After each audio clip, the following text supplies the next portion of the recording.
My fellow YouTubers, and today I'll be reviewing Kingdom Hearts 358 and a half days.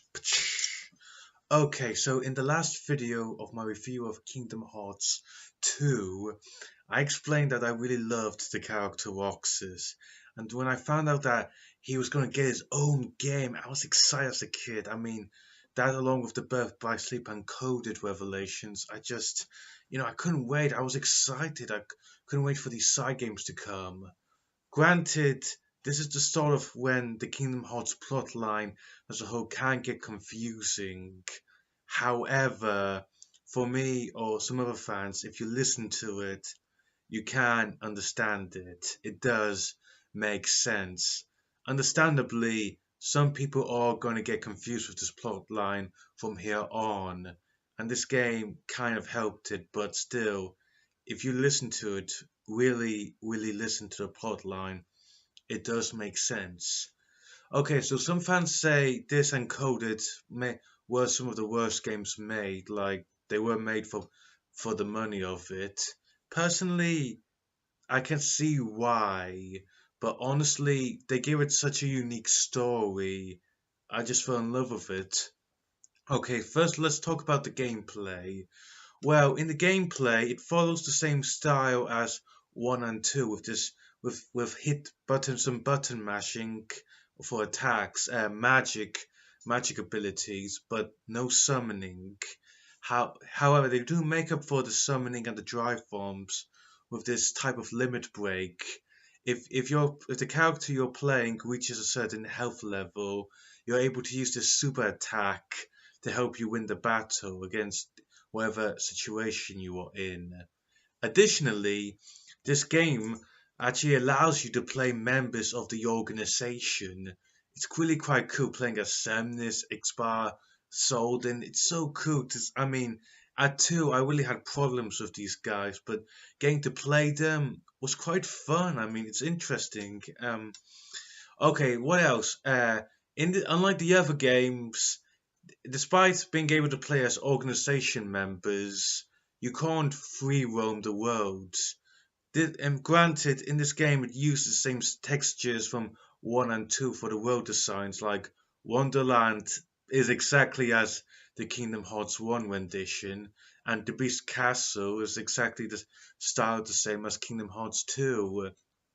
It's really copy and paste, but there is the added boss that makes some difference. However, and additionally, you cannot go into certain locations. Like I said, it's not free roaming.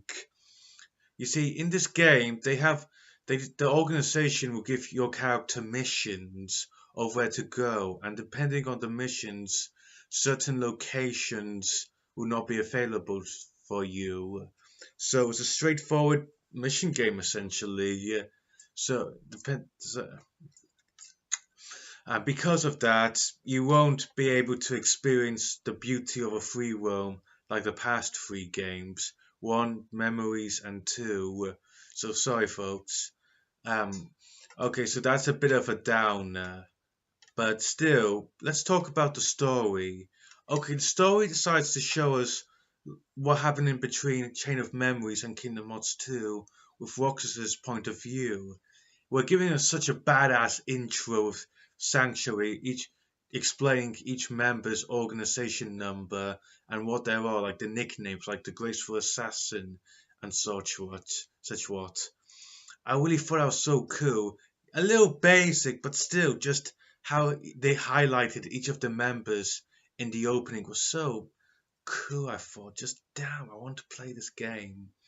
Later on, we're shown exactly 358 and a half days of Roxas' life before he reconnects with Sora. We get to see why he left the organization, why he turned on them. In fact, why he and Axel had a bad fallout.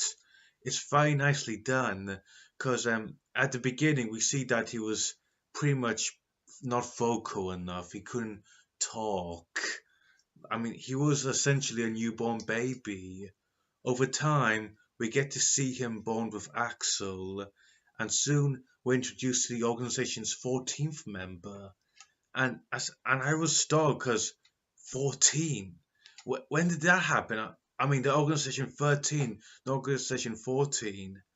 When I saw this 14th member, I knew deep down she was going to be a big thing in this. Villain, hero, she was going to have a big thing to do with it. Later on, we discover her name is Echion, and like Roxas, she too can wield the Keyblade. And we get to see them bond and become really, really close friends. And soon Axel joined with them.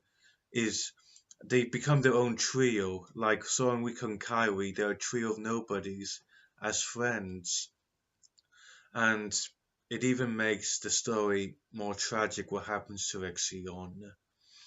The gameplay you can criticize it a lot, but the ending to the story, it's heartbreaking, and it gives us a new highlight of Roxas' character and the value of remembering someone you know in general. Over time, people will forget other people, friends will forget friends, loved ones will forget loved ones. It's heartbreaking, and this game reminds us that we should value the people we love and remember as much as we can. Because one day you're going to find it a pain to remember their name in general. Okay, so the good points of the game. The gameplay is good, however, the missions can be a tad annoying. For starters, this game on its online multiplayer feature allows you to play up to 4 characters.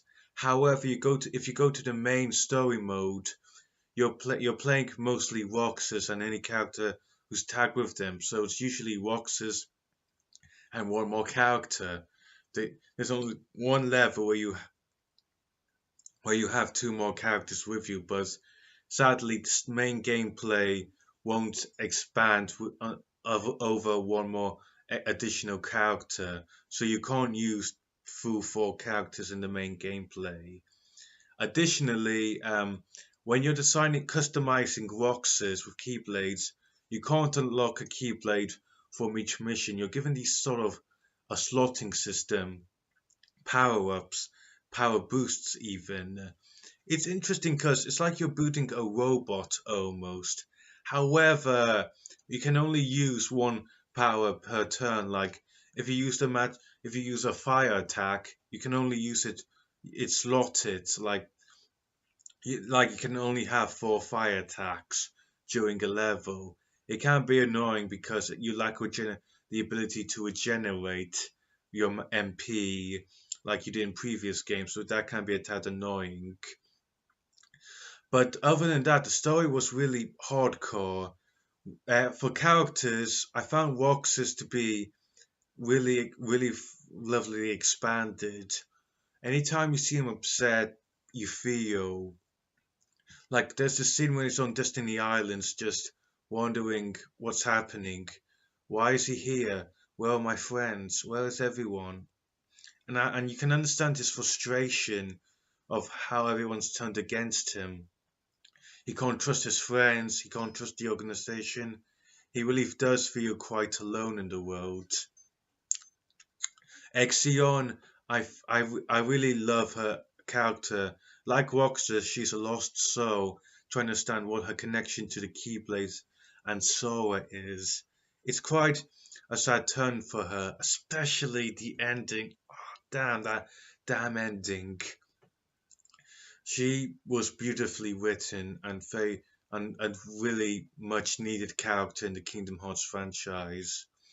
And how you grip onto her and Roxas's relationship just reminds you of just really genuinely the value of losing someone is. It's horrible.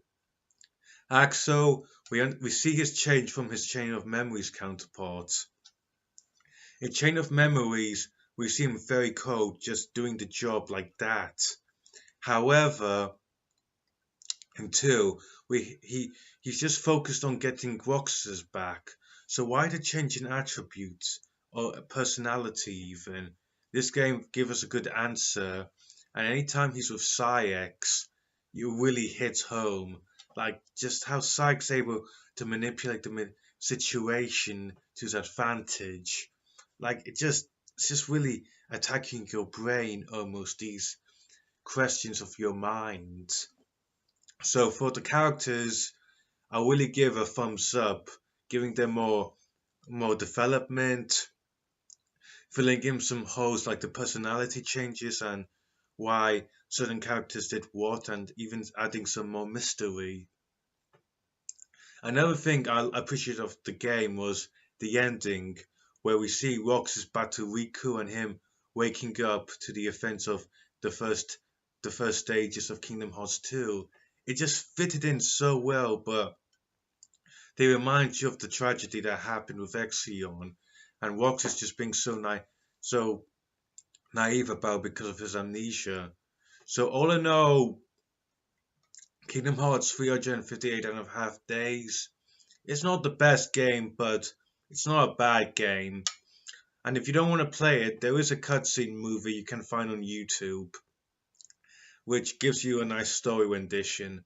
So all in all, decent game, some flaws, but okay in the end, and a good story. Good story. I'm the Nerd King. Thank you for watching.